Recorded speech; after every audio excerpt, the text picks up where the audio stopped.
the most common problem I see in teams, whether it's, teams in business or it's student teams, is that people assume that they're on the same page about what their purpose is and what their goals are. But underlying that, there's a lot of complexity. And so it takes conscious effort on the part of leaders, and it takes people who are willing to say, I know this part of my psychology is wrong. So much of not just getting work done, but our happiness, our sense of belonging, has to do with having healthy groups. Welcome to the Learn It All podcast, the show for today's leaders who want to get ahead and stay ahead, because we believe great leaders aren't born or made, they are always in the making. I'm your host, Damon Lemby. I'm a two-time best-selling author and CEO of Learn It, a live learning platform that has helped upskill over 2 million people. In a moment, Colin M. Fisher will be joining me. Now, Colin is a professor at the University College London, and he's also an author of a brand new book called The Collective Edge. And I'm really looking forward to diving in with Colin to some of my favorite insights and stories from the book, like a study of over 20 million research papers that help show that the best ideas, inventions, and breakthroughs don't come from lone geniuses, but from teams. I'm also going to be asking him why some teams fail right from the start. And it's not because of the bad attitudes or lack of talent, it's because of what they didn't align from the get-go. And we're going to talk about several of the great stories from the book. I mean, first of all, Colin is a professional jazz player, so he has stories about that. And what I really appreciate about these stories is that they really help bring these lessons to life. So Colin, many of today's toughest challenges, both at work and in the world, whether it be burnout, climate change, AI disruption, they're fundamentally collective problems. Yet it seems like we keep reaching for individual solutions. What do you believe needs to change? Well, looking for individual solutions to these problems that they don't just affect one group of people, right? They cross boundaries of nations, they cross boundaries of different organizations, they cross boundaries of different disciplines. And the fundamental problem is that we're wired to look after our own groups first, right? Like that we, of course, want to look out for ourselves, but we want to protect our friends and families and loved ones. And that then extends to other people we identify with, whether it's within a nation, within our functional area, whatever it is. And so we need to kind of overcome this individualistic psychology and this in-group favoring psychology that we have, our tendency to inflate the importance and value of those people who are in our own groups. And if we're going to solve all these big problems in the world, we're going to need to find a way to overcome these boundaries and to reach across the boundaries of groups. So you got a brand new book coming out literally today called The Collective Edge, and we're going to dive into that in a minute. But before, give me like a 30,000 foot view of your background and also really what inspired you to get into research around group and team dynamics. I got into studying groups and teams, and I think, one of the most typical ways, which was I was a professional jazz trumpet player before I got into being a business school professor. It's like, I think, is awesome, by the way. Yeah. Oh, thank you. You ask every 5 business school professors what they did before, 4 of them will tell you that they were a jazz trumpet player. No, I think it's a really unusual background that I think gave me a lot. It got me fascinated with how it was that I would have these experiences where a group of people who'd never met one another, who in some cases couldn't even speak the same language. And so I remember I was playing a jazz festival in Ethiopia. So I actually, as a musician, I used to play a lot of what they call Ethio jazz. There was a jazz craze in Ethiopia in the 1960s and 70s. There were some terrific musicians that came out of that. We got the opportunity to kind of go have an exchange and play that back for them. But at this festival, there were a lot of people who, didn't speak a ton of English. And we had a jam session during the festival.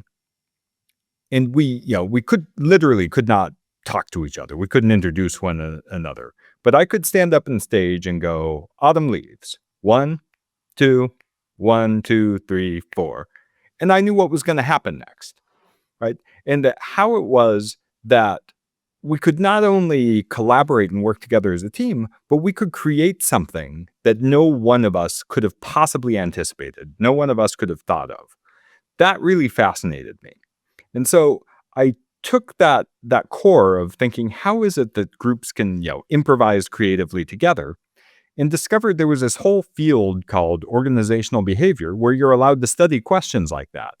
And I discovered the work of a particular professor at Harvard Business School. Her name was Teresa Amabile. And it turned out, she was a business school professor, and I applied to get a PhD working with her. And to my everlasting astonishment, they let me in. So since then, I've been trying to understand how groups can work together spontaneously, creatively on really hard problems, how we can make hard decisions together, and to really get into the nuts and bolts of group process. And it's really been fascinating. And I think the background and thinking about the lessons from jazz are really applicable to a lot of these things that we're doing in business and life at the dining room table with our family. So it's been a great ride. So when you were in Ethiopia with that orchestra, how soon did you know that you were just clicking or just connecting with them? I think pretty quickly, but I would say it varies, right? Like that there's no one way that a group can come together. It's not always love at first sight, although, jazz goes by pretty fast. So often we know pretty quickly, at least for that song, whether things are going to go well or not go so well. But sometimes, you're feeling each other out for the first few seconds, and then you get a couple of choruses in, and then it really starts to click. So I don't think there's one way to get through it. And I think that's true about groups in general, that a lot of the management literature about groups tries to tell us that there's only, one way that a good group should look. There's only one way a team should develop or progress. But the reality is there's a lot of ways to get things right. And there's no one perfect recipe that's going to get you a perfect group every time. But what there are a lot of mistakes that you can make that will definitely get you an imperfect group. And that we make a lot of those mistakes routinely in business. Well, that's great. And we're going to address some of those mistakes. So, like I mentioned, you have a great book out called The Collective Edge. And, for our listeners out there, Colin's got literally the who's who of endorsements from people like Adam Grant, Annie Duke. It's unbelievable. Daniel Pink. So great job on that. That's like I said, the who's who. What is the core message of your book? And who would you say is your target audience for it? The core message of the book is that group dynamics are everywhere, but that we underappreciate their importance in almost every aspect of life. That whether you're somebody who's looking in the self-help section or the leadership section of the bookstore, you're going to find a lot of lessons that are fundamentally individualistic. They're about how to change yourself. They're about lessons from great leaders or biographies of famous people. And that we want to extrapolate these lessons of kind of disembodied individuals and to say, oh, I can apply that to me. I can use that to solve the problems in my life. But the overriding message is we really need to solve these almost every problem in our lives collectively in a systemic way. That whether it's things that are happening at home, those are often problems of groups and problems of group dynamics. Problems at work usually aren't bad apples or geniuses. They're usually problems about groups and the social system in which they're working. And it's the same even when we're thinking about the problems in politics, the problems that we see in the world today, as you say, big problems like climate change or poverty in the world. These are things that have to do with the way we think about ourselves vis-a-vis our groups. And so I'm hoping that this is, of course, going to be something that if you're a manager or you're a leader, you can apply immediately. I think it will resonate for managers and leaders, and that's certainly what I've found in my years of teaching and working with organizations, is that people who are on the front lines and doing work with teams every day understand that this is something that's important and that they need to get right. But I'm hoping that we can expand that lesson out from managers to other kinds of people who can also take lessons about this if they're just trying to make their book club better, if they're trying to have better habits for themselves, that those aren't just individual problems, that if we want to change our neighborhood, we want to change politics, those are collective problems that require the skills to build, develop, and manage good groups. And I think what's important that you're saying is, okay, yes, sure, managers and team leaders, they want to elevate their group, and that's super important. But this can help out at home and throughout your life, at school, sports. And also, a lot of times, what happens in your personal life affects your professional life, and vice versa. So it's critical, whether it's around decision making, family relations. And early on in your book, I love the study, and I want you to share it, where you talk about how I think it's 20 million research articles and 2 million patents. Can you share that one? Yeah, so this is great article by Stefan Vukti, Brian Utzi, and Jones is the other last name. I'm sorry, I'm forgetting your first name out there. But that, yeah, I love this article because they were looking at who is producing the most important knowledge in the world. So everything from patents to scientific papers, and they even looked in the arts and humanities about, are these being done by individuals? Are they being done by teams? And then what's their impact on the world? And so these researchers collected every piece of data on this that they could get their hands on. So they have millions and millions of observations across decades. And what they found is that teams are increasing in how prevalent they are in creating new knowledge and creating new inventions, in doing the innovations that we need in the world, and that those teams are getting bigger, and that the things that teams are making are more impactful than the things that individuals are making. And that this just seems to be getting stronger and stronger across the decades. So it seems like either the world's getting more complicated and we need teams more than we've ever needed them before, or we're getting better at using teams as a tool for innovating in the world and making changes. Or it could be that we're just acknowledging the way things have always been, and that we used to pretend like individuals were doing these things, but it really was teams. And I think a lot of the historical case studies I've looked at suggest that that may be partially the case. That things like Thomas Edison, where we remember Thomas Edison, he had these great groups. He had his muckers who were, just now collectively known as the muckers, but they played a big role in every one of his innovations.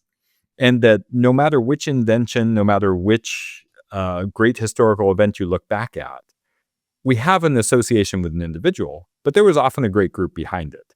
And I think this research also suggests we're getting better at acknowledging the role that groups are playing in changing the world. I think what you said, I think it's a combination of everything. Maybe the world is getting more complex, and we could talk about remote teams through COVID, and also just shining the light on one individual when it's really the team behind them.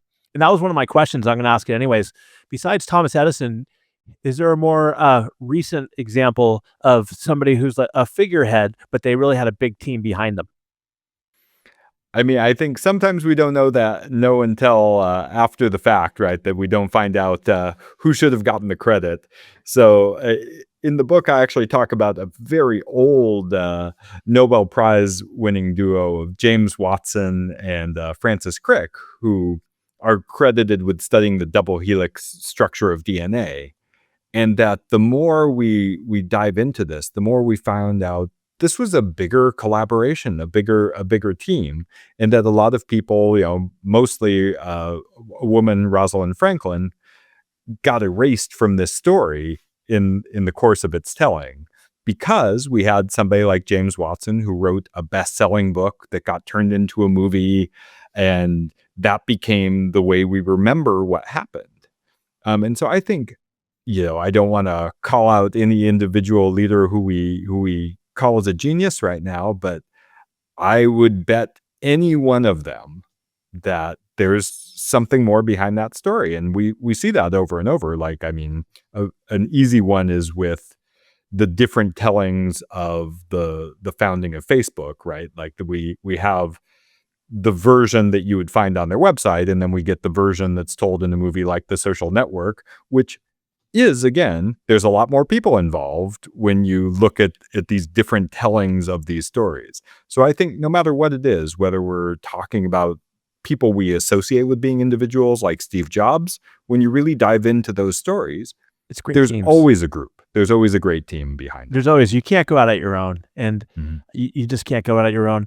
All right. So let's shift gears and talk about launching a team. So for our founders or people out there, when it comes to launching a team, what are some of the biggest mistakes that you're seeing people do? So the biggest mistake when you're launching a team is not being purposeful about rallying everyone around a purpose. And that there was a great study of airline cockpit crews that a man named Bob Jeanette conducted a while back. And that he studied the launch, that these airline cockpit crews turn over all the time, right? Like for any given flight, you've got the pilot and you've got the co-pilot, and then you have the cabin staff, and that they, often have never met. They've often never worked together. And what he found was some pilots, would just get everybody together for a quick launch and say, hey, here's what we're trying to do here. And, of course, we're trying to get there safely. But for some pilots, they really care about it being an enjoyable experience, and they would emphasize that. They would have a few norms of how we're going to collaborate and communicate with one another, and that they would express those before they got on the plane. And there was a bunch of stuff to do, and we all have our jobs, and we start, doing our pre-flight checks. But the bad launches, it wasn't that they were, doing something wrong. It was just they weren't doing that at all, right? They weren't saying, hey, let's make sure we get on the same page. Let's establish some norms. Let's make sure we know who the other people we're working with are. And so the biggest mistake is launching a team and just assuming, oh, everybody knows their job. I don't have to say anything. I don't have to say why we're here. We don't have to, introduce one another we don't have to establish how we're going to communicate. We can just assume everything's going to be fine. And that this research on having what we call a strong launch, where we establish goals, we establish norms, and we make sure that we open up these communication pathways and start to establish what I'm sure your listeners have heard about before, psychological safety, where we feel that it's okay to ask questions, to admit mistakes, to give each other feedback when we need to suggest new ideas. That leaders who do those things in launches have much more successful teams, whether it's in the operating room, whether it's in the boardroom, whether it's in an airline cockpit, than teams that have what we would call a weak launch, where they just sort of let that moment of the beginning go by them and don't take advantage of it. That reminds me, Colin, as you were speaking, about 15 years ago, I went to the Ritz-Carlton in Pentagon City, and I went through their Circle of Excellence training. And I'm sure they still do this, but they kick off every morning with the small teams getting together, and they go around and they talk about what are your goals for the day or for the week. And they share back and forth ideas and other things for people to look out for. So it's like they're going into the day prepared instead of just jumping in and firefighting. Absolutely. The most common problem I see in teams, whether it's, teams in business or it's student teams, is that people assume that they're on the same page about what their purpose is and what their goals are. But underlying that, there's a lot of complexity. There's a lot of ways we can interpret what it means to have a purpose or have a goal. So I often give the example of we know if we were giving directions to a group of people and say, hey, we want to meet up somewhere. And I say, well, hey, let's all meet up in California. That's not a very helpful thing to say, right? Like, we're not going to end up in the same place if I say, let's meet in California. We need to not only, I need to tell you a city, I need to tell you a street, I need to tell you down to a very tiny detail if we want to make sure we all arrive at the same place in the same time. Yet in business, we do the equivalent of saying, hey, let's meet in California all the time. We give a goal like, oh, we want to, make sure that we satisfy the client. We want to deliver this, a high quality product. Those goals are far too vague to coordinate with, that we need to be much more precise, and we need to be checking people's understanding, as the team you're talking about was, every day almost, right? Like, in a lot of cases, we need to reaffirm what it is we think we collectively are trying to do all the time. And I think the best leaders are saying this in almost every meeting. They're starting off and saying, hey, what we're here today to do is, and then they're stating that. And it's brief, and you can ask people for input, but you're just fending off these misunderstandings that we're going to end up in different parts of California rather than actually achieving a goal together. In your book, you talk about clarity, importance, tension when it comes to goal setting. Can you elaborate a little bit on that? Yeah, absolutely. But I think the clarity, importance, tension is something different than this avoidable problem of saying, oh, we have this very vague goal of going to California. That when we have really big problems, so this comes back to saying, like, all right, we want to eliminate poverty in the world, right? That's a really big goal. But by having this really huge aspiration, by definition, a really huge aspiration is going to be abstract, right? It's that there's no way to make something that is going to really be transformative in the world concrete right away. That's a process that we have to go through often, because if there were a way to eliminate poverty already that was very concrete and we all knew what it was, then the problem would almost be solved, right? That it has to be abstract. And so when we have these goals that are abstract, that we have to find a way to make them concrete enough that we can collaborate. And that the way research has shown to do that is to make them vivid by painting a picture of the world that will exist when we achieve that goal. So the classic example of this is JFK, when he said, we're going to put a man on the moon. Now, what a lot of people don't know about that story is the state that NASA was in before they had the put a man on the moon within the next decade goal that JFK set for them. That NASA was actually a pretty diffuse organization that didn't have nearly as clear a mission as you would think. They had sort of these dueling missions of advanced science, I think, was one of their goals. I think the defense, there was something about their national defense function, but there were very, abstract things. Like, advanced science is not something we can kind of coordinate around. And so by giving something that we can picture putting a man on the moon, now we have a way to coordinate and to keep people motivated. And that another example is Bill Gates at Microsoft saying a computer on every desk, right? That's taking a very abstract idea of trying to advance personal computers, but saying, here's something we can all picture.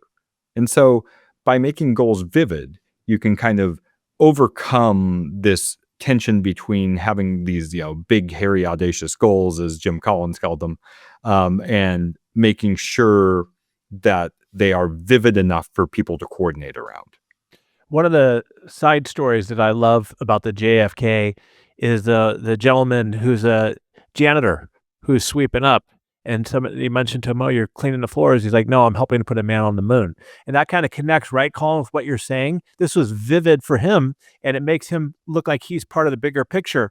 Now, let's look at this. I don't want to go down an AI rabbit hole, but if our audacious goal is to be an AI first organization, and I'm a leader, and I'm just like, we're going to be an AI first organization. Well, I mean, that's like saying I want to go to California. How could you break that down for that leader to present that goal better? This gets into, I would first have to ask a lot of follow-up questions about, I understand. what does this organization do, right? Because making a goal vivid does require us to say, all right, who are we trying to serve, right? Who are we trying to make happy, and what are they going to look like in this situation?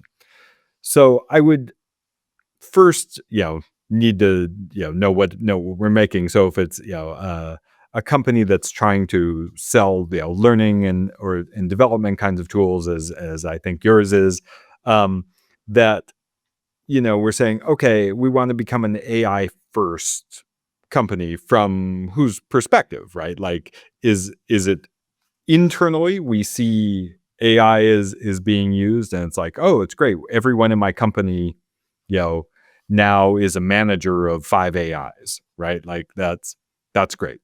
Or is it from the consumer's perspective, right? Like I'm interfacing with these AIs, and what do I want that to look like?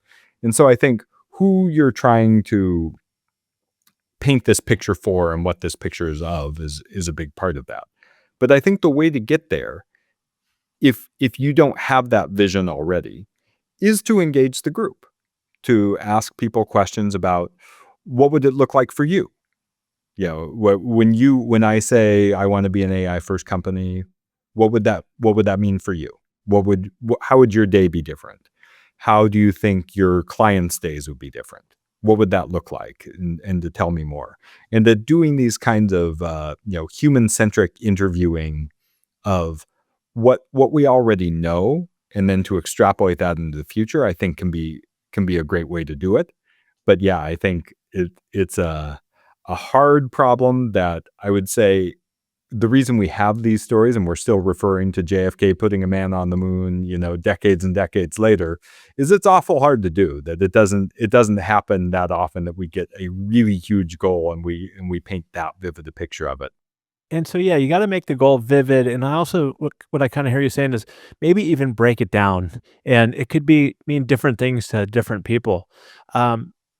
So we got ahead of ourselves a little bit when it comes to sharing goals, but I think that's very important. You and I talked last, and in your book, you talk a lot about social sensitivity and the impact that has. Can you share with us what that is and why that is so key when it comes to building great teams? Social sensitivity is our ability to detect the emotions of others without them telling us. So it's a facet of emotional intelligence, and that sometimes, as researchers, certainly, we're usually interested not just in these kind of big constructs like emotional intelligence, but we want to know what really causes what. And so it's like, what is it that somebody who's emotionally intelligent is picking up on that's allowing them to collaborate better than someone else? And it turns out that this ability to detect others' emotions from nonverbal cues, which is known as social sensitivity, is one of the only predictors that we have of something that's going to predict a team doing well. So in other words, if we are measuring every trait we know how to measure, so we're measuring every facet of personality, introversion, extroversion, openness to new experience, neuroticism, agreeableness, Adaptability, all of them. Yeah, we've measured all these things. We've even measured intelligence, right? So regardless of what you think of intelligence tests, assume that we've measured it as well as science can measure it. And we say, what's the average level of these things in teams? Or what are the different configurations of, the maximum member, or how diverse the team is on these traits? We end up finding kind of a mess, that the science of using traits to predict individual traits to predict team performance is very, very murky. And that the researchers who've done sort of meta-analyses and reviews of the literature of this have kind of concluded there's really no trait that you can measure that's going to help you understand how a team is going to perform, except for social sensitivity. And social sensitivity, if we know the average level in a team is high, that team is likely to perform better across tasks, or what Carnegie Mellon researcher Anita Woolley calls collective intelligence. That team is likely to be collectively intelligent in a way that others are not. So social sensitivity is one of the best predictors we have at the individual level of team performance. How can you identify that in, let's say, starting with the interview process, but also if I just heard of social sensitivity for the first time, and we're not hiring right now, but I go back and I look at it with my team, how do you identify it? So there's actually a really fun test called the reading the mind in the eyes test, where they show you pictures of just somebody's eyes, and it's somebody where the researchers already knew how that person was feeling. And then you have a multiple choice to try and guess how that person was feeling from just their eyes. And there's, I think, about 30 questions of that. And, people who are getting in the kind of mid to high 20s are usually quite socially sensitive.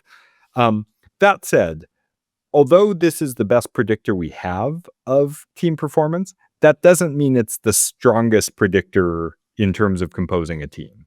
That if I were advising people on hiring and composing teams, the first advice I would give them is to make sure they've done a careful analysis of the skills the task requires, and to make sure you're hiring for that and you're composing the team for that. And it's amazing how often that's not what happens. That in large organizations, the people who end up on a team are often the people who are available, or they're the people who need to be on that team for some kind of political reason that has nothing to do with the task. That's like, oh, we really need to give Bob a chance to be on this team because we didn't give him a chance last time. And there's no analysis of what skills do we need? Do we have those skills on the team? What knowledge, what perspectives do we need? How do we make sure we have a diverse array of knowledge and perspectives in case something comes up that's unexpected? So the first order of business, whether you're hiring or whether you're composing a team, is to make sure you've thought through the skills and knowledge and perspectives that you need. And then the second order thing is saying, all right, I'm pretty sure that we've got that here. Now we can really start to think about whether we want to select for social sensitivity in these teams. So I would always make that kind of the second consideration, subordinate to what you need to be able to do to complete the task. And you would think that would go without saying, but it is certainly what I found. It does not go without saying, because even in the best organizations, teams get composed based on factors that don't have anything to do with people's ability to complete the task. And so that just kind of reminds me of, I call it like the VIP curse. Sometimes you always throw your top producer on the team because they tend to get things done. And it could be something where they don't even have the right skill set, but you figure like Jose will figure it out anyways. So we'll just throw them on there. And that's the wrong way to go about it. You got to start with what are the skills needed for this to take place. And in your book, you also talk about, I think it's high impact tasks, because that's an area that people get wrong too, as well, as far as identifying what a high impact task looks like. Yeah, absolutely. The tasks are so powerful. And so I said the first place I would look if something's going awry with your team is that, do we have a really shared understanding of our goals? The second place I would look is, do we have a well-designed task? And that well-designed tasks for a team need to be multifaceted, right? Like if there's, we're writing a paper and there's literally one keyboard and we're saying, oh, let's have a team write this paper, we're not going to all, type different parts of it on the same keyboard, right? Like there's too much coordination cost there. And that a lot of team tasks don't have or a lot of tasks that are given to teams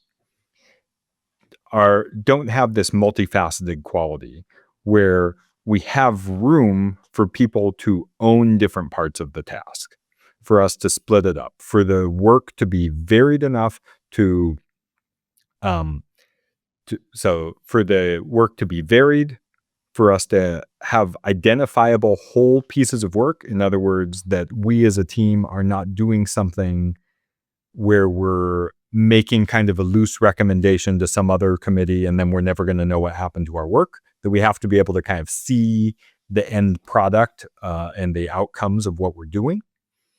And that we have autonomy on how to run our own internal processes. And that kind of comes back to psychological safety a little bit too, right? With the autonomy part.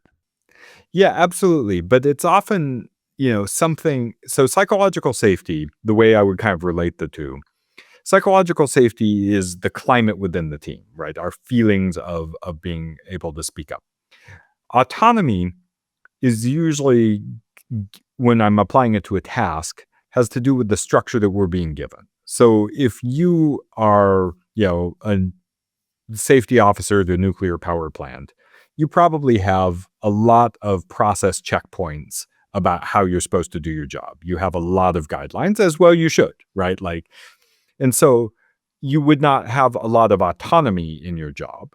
But if you're a good nuclear power plant operator, you hopefully also have a lot of psychological safety to speak up and say, hey, there was a mistake made here. Hey, I have an idea of how to do this better. And so you can have low autonomy in how to conduct your work, but still have high psychological safety. So it's like, how much do I have to follow other people's rules and prescriptions and processes about how to do the work? And then there's, how much do I feel like I have license to speak up, to ask questions, to admit when things are going wrong? And there's a lot of the classic psychological safety work actually does come from situations where there wasn't always a lot of task autonomy. So in emergency operating rooms, which is where Amy Edmondson did a lot of the original psychological safety work, again, they don't have huge amounts of autonomy. And that a lot of teams there have very scripted ways in which they're supposed to perform their work. So relatively low autonomy, but there was still a lot of variance in psychological safety.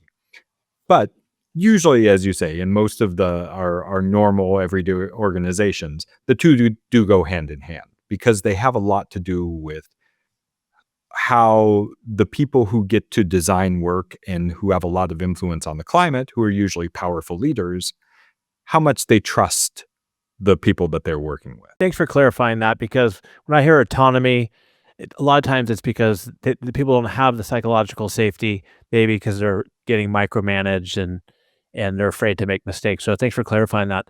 Sticking on the structure, a big part of your book is the mistake that people make by focusing on processes over structure.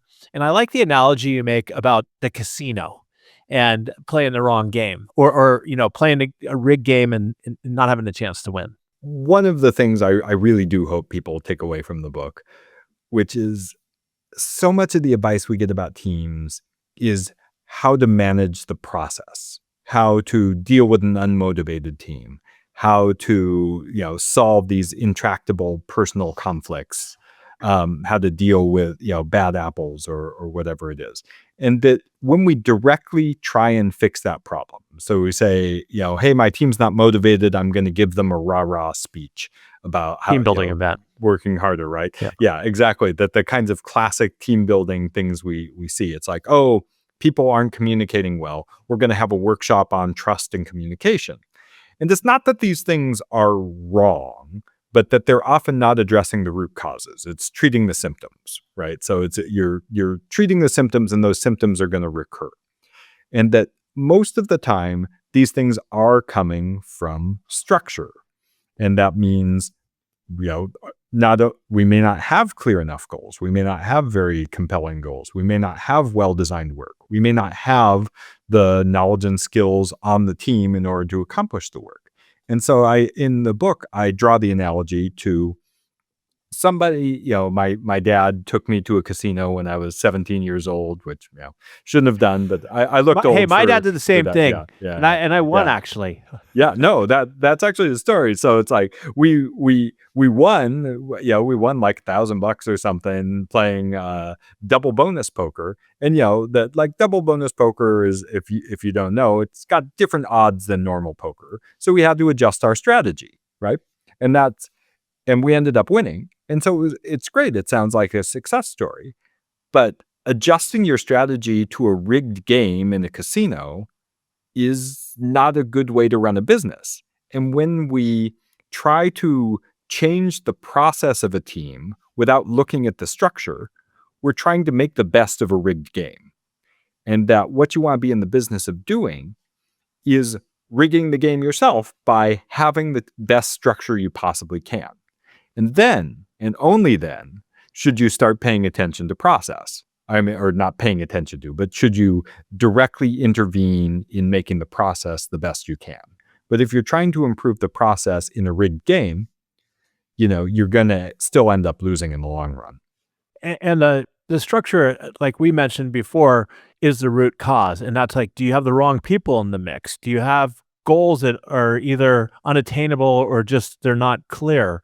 And instead of fixing those, you're doing something like bringing in a coach to help coach the team up. And you say that regardless of how good that coach is, they're really not going to solve the big problem there because they're focusing on the process. Yeah, exactly. And there's actually great research on this that my colleague and mentor, Ruth Wagaman, got a chance to really study coaching at Xerox when they moved to kind of having their technicians work in self-managed teams. And that what you found was that well-structured teams benefited from good coaching. So when you had people who were promoting self-management, who were, encouraging people to learn from one another and speak up and encouraging psychological safety, those good coaching interventions helped well-structured teams a lot. But they didn't help poorly structured teams. So poorly structured teams did not benefit from good coaching hardly at all. And the reverse was true for the kind of micromanaging, bad coaching that we were talking about that's all too common in organizations. That well-structured teams were not hurt that much by bad leadership and bad coaching, whereas poorly structured teams, they were the ones who were really suffering from micromanaging and bad coaching. So it's basically the rich get richer and the poor get poorer when we think about the relationship with structure and coaching. Is it possible, though, to have great structure but poor leadership? It's definitely possible to have great structure and poor, like, day-to-day process leadership, right? That's often because the people who are structuring teams are not always the same people who are managing the team day to day. And even if they Excellent are, point. sometimes the structure is given by the task. So like one of the issues that I think we run into when people are trying to extrapolate how to lead teams from really public examples like sports or like music is that sports are unusually well-structured tasks. That sports are some of the most motivating tasks that human beings have discovered. That's why they're entertaining sports, right? Like if you're playing basketball or you're playing hockey, that's a really well-designed task, right? That people do it for free, for fun. And that's much better designed than anything we do in business. And so the job of a coach and a leader on these well-structured tasks is really different, right? They don't have to worry about the task. But if you're the manager of a professional services firm, you have a lot of work to do in structuring the task that sports coach never has to do, that leader of your favorite band never had to do, because music's already pretty motivating and we play instruments and those instruments have roles. We don't have to worry about any of this task stuff. So I think it gets hard because we skip a step when we try and take leadership lessons from these really well-structured tasks. And it makes us kind of not think of structuring the task as part of the key job of a team leader. So the key job of the team leader is really to structure the task. And one of the big ones. One of the big ones. Now, okay, so we don't have much time left, but there are so many great stories in Colin's books, and I want him to touch on a couple, and you hit on two of my favorite things, music and sports. One of the first concerts I ever went to, my favorite band of all is Guns N' Roses, but in the late 80s, I saw Guns N' Roses open up for another one of my favorite bands at the Rose Bowl in LA, the Rolling Stones. Can you share a little bit about the difference between the Rolling Stones and a one-hit wonder? Absolutely, yeah. So the Rolling Stones, it's such an incredible story of how long they've been together and alive. Alive, and that they've had a little bit of turnover, but as Keith Richards put it, it's like, we all still like being involved with it, and that's such a rare accomplishment. And it, I think as we kind of say, like, teams can take a lot of different shapes when they're successful. And that obviously the Rolling Stones have had a lot of different adventures over the years, but that because they've really, been clear about what kind of band they were, what kind of music they wanted to make, and that they, have been pretty open and honest with each other to the point that they fight like married couples. They've compared it to a marriage, that they've been able to keep going for years and years and years. And they've also let members go off and do their own thing in a way that they haven't had some of the, ego-driven status conflicts that I think you see in a lot of the one-hit wonders, where you see bands that either are just, don't have a lot of ideas. And so they don't kind of capitalize on members' different perspectives. They try and reproduce what their original hit was over and over, and they can't find anything new. Or you find bands that get into these, competitions to see who can claim the most credit for the success, and they try and make it about themselves and about their egos rather than about the band as a whole. And so I think the Rolling Stones have been a great success story, especially from a longevity perspective. And what I hear you saying there, which I think is really interesting, is that, they fight like a married couple, but at least they're having, in most cases, hopefully healthy friction, conflict that they're talking about. They're also letting their members go out and do individual projects, which will keep them, I guess, excited to come back and work together.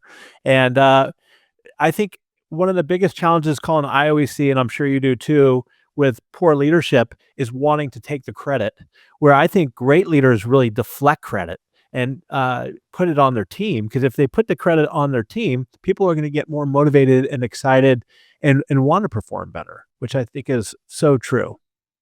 Yeah, absolutely. That, great leaders, I think, are hopefully making credit something that's collective. And I think,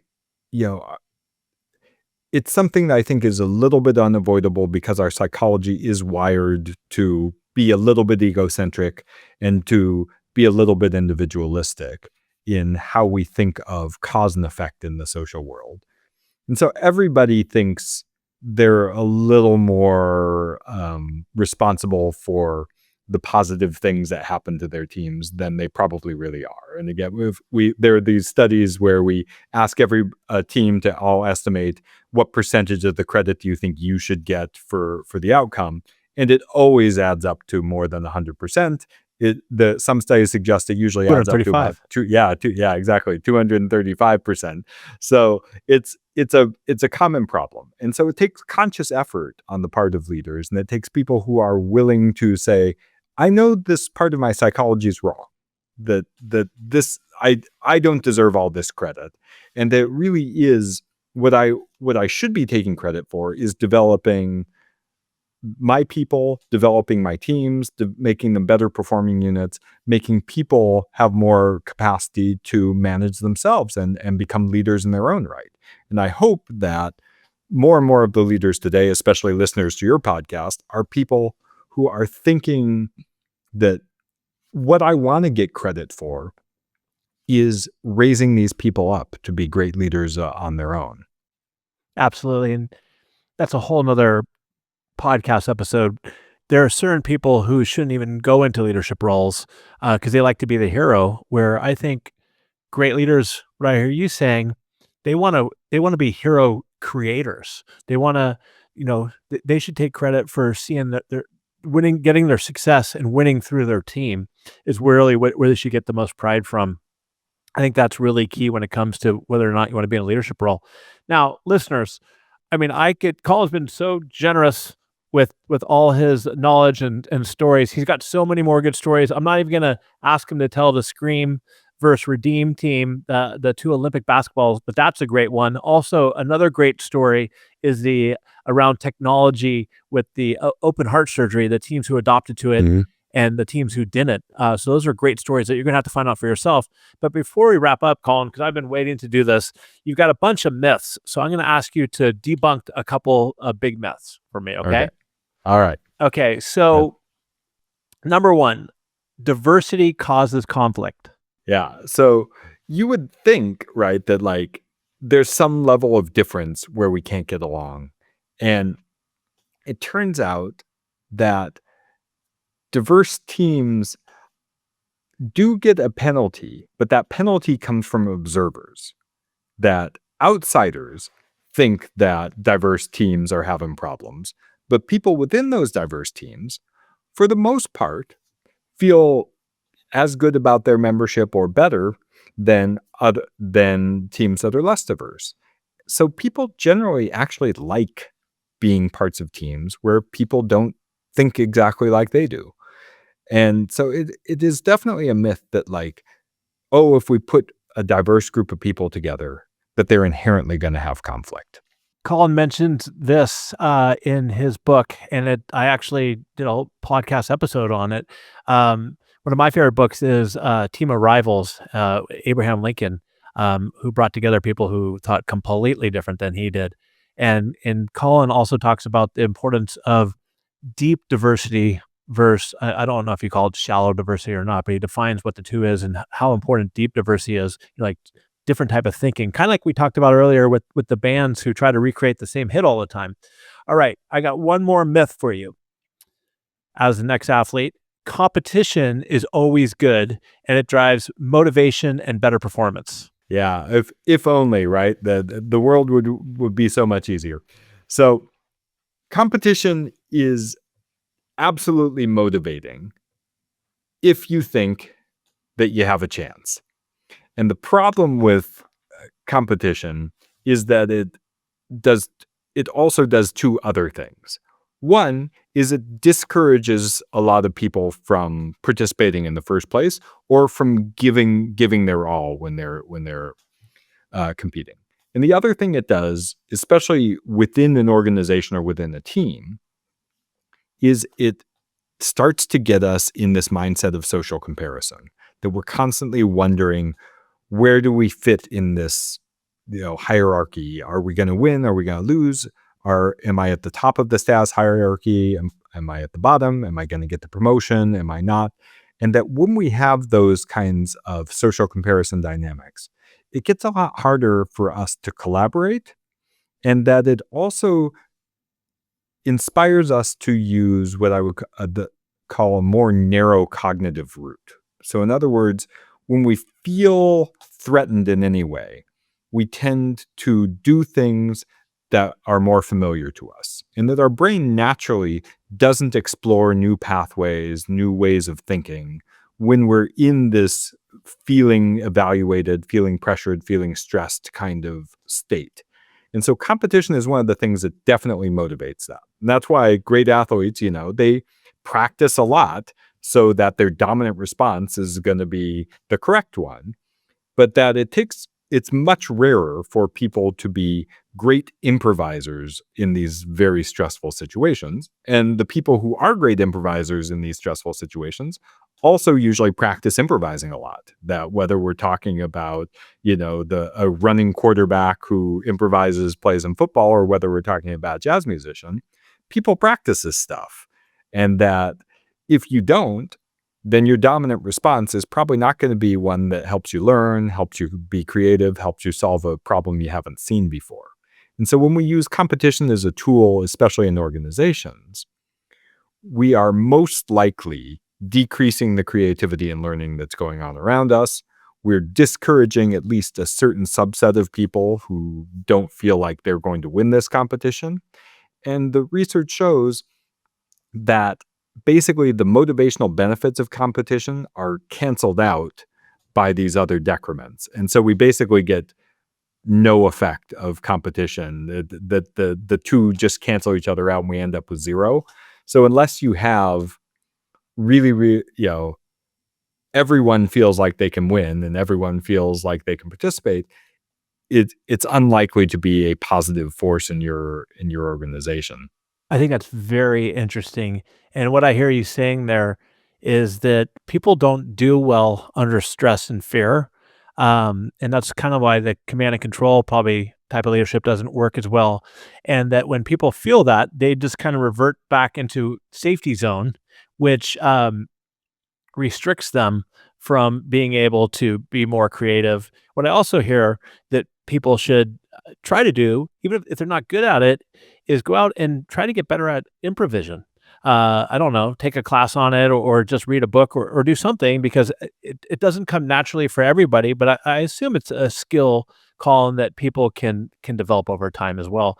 Is there one more myth that you find it's one of your favorites that you want to debunk for us?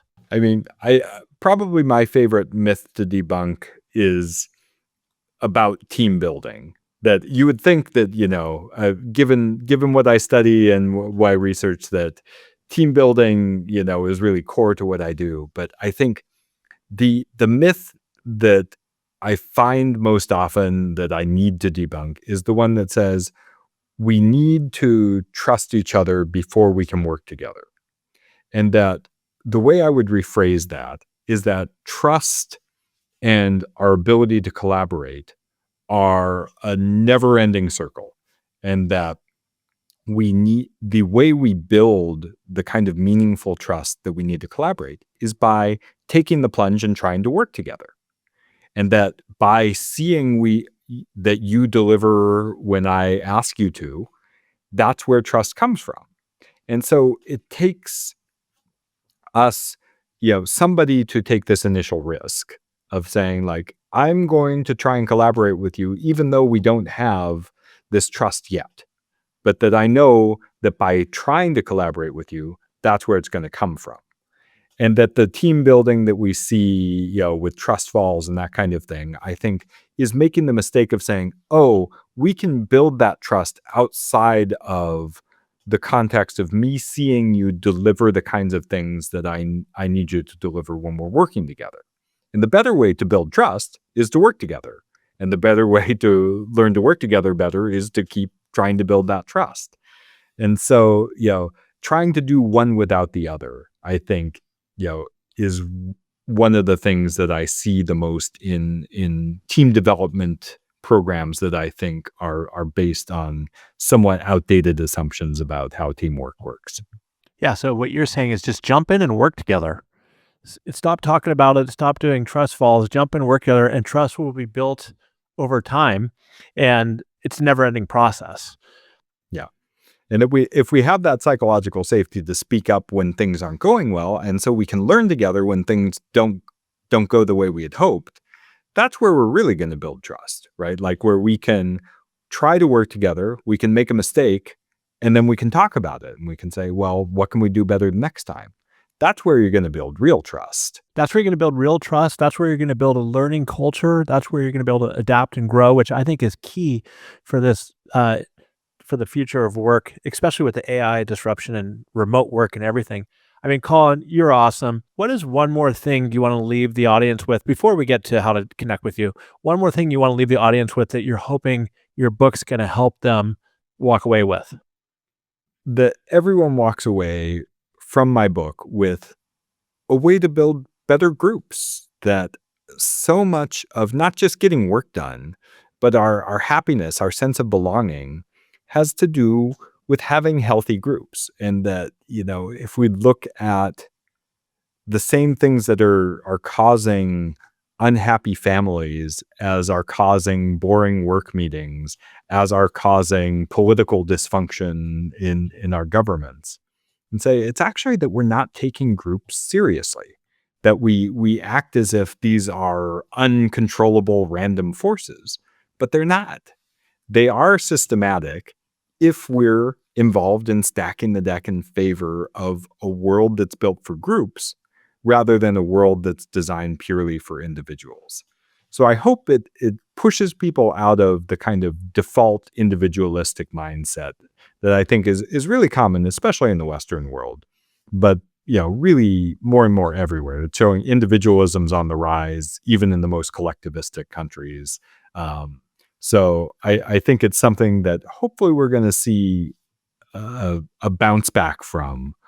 And I hope my book's a part of that. And so I want to kind of recap. To start where we start at the front, at the beginning, is we got to get away from this individual thinking when it comes to solving problems and be more collective in groups. We talked about the importance of being very clear with goals. And we also talked about social sensitivity and how that plays into building great teams. We debunked a bunch of myths, and we talked about how important diversity is as well when it comes to work and building great teams. One of the things we didn't talk about, which I think is important, is that the best team sizes are 3 to 7 team members. And there's so many other great stories that Colin has. Colin, you've been awesome. We know your book is out today, the beginning of September. Where else can our listeners connect with you at? So you can find all different ways to connect with me at colinmfisher.com. So M like my middle name, Muneo, after my great-grandfather. So M like moo and what a cow says, not something else. It's a hard letter to say out loud, I guess. So colinmfisher.com. Great. And then connect with you on LinkedIn as well, I assume. Yeah. LinkedIn, Substack, I'm most active. Yeah. And buy the book, everybody, buy the book. And listeners, what I want you to do is I want you to think about somebody that you know that can really benefit from this. Somebody maybe who thinks that every opportunity or challenge or problem needs to be addressed by a strong individual who could better learn from developing the team. That leadership should be distributed, really, if you want to look at it that way. And also, or somebody who leads a team. And maybe they're frustrated with some of the challenges they're having with their team, that maybe they think their people aren't working hard enough or they're missing their goals. These are people that you should send this episode to. And as always, I have one more favor for you. Please, if you haven't already, like and review the Learn It All podcast on your favorite platform. It helps get us in front of more individuals who we could help. And until next time, everybody, stay curious, keep learning, and have a great day. Thank you, Colin. I believe people think they know what they need to be doing instead of just doing it naturally, right? So they're like, oh, I need to micromanage in order